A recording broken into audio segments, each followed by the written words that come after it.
tarde y me disculpo.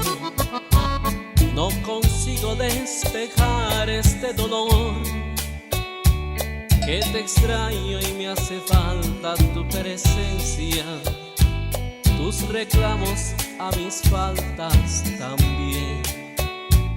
No interrumpes, como siempre escuchas todo lo que cuento, mis molestias, mis desdichas y mis triunfos.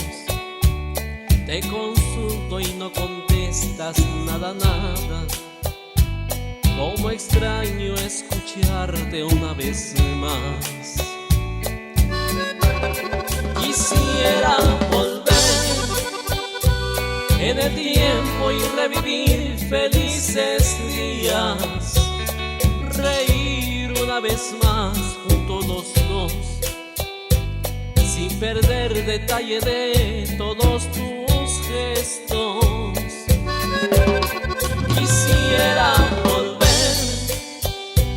y poder sentir de ti un cálido abrazo, contemplar esa gran luz en tu mirada, tantas cosas que quisiera compartir. Me daría por mirarte una vez más, pero solo puedo ver tu fría cruz. Con mucho cariño, Ángeles de Santiago.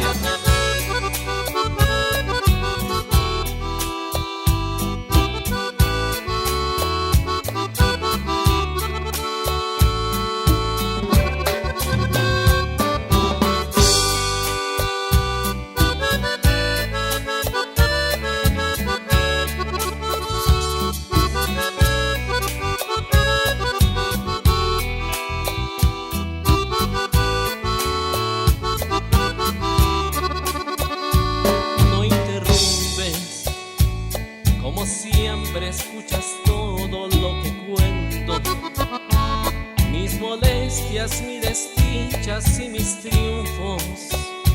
Te consulto y no contestas nada, nada. Como extraño escucharte una vez más. Quisiera volver en el tiempo y revivir felices días, reír una vez más juntos los dos, sin perder detalle de todos tus gestos. Quisiera volver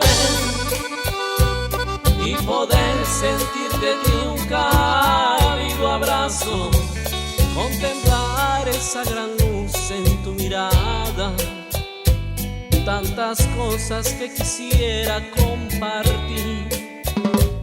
Quedaría por mirarte una vez más, pero solo puedo ver tu fría cruz.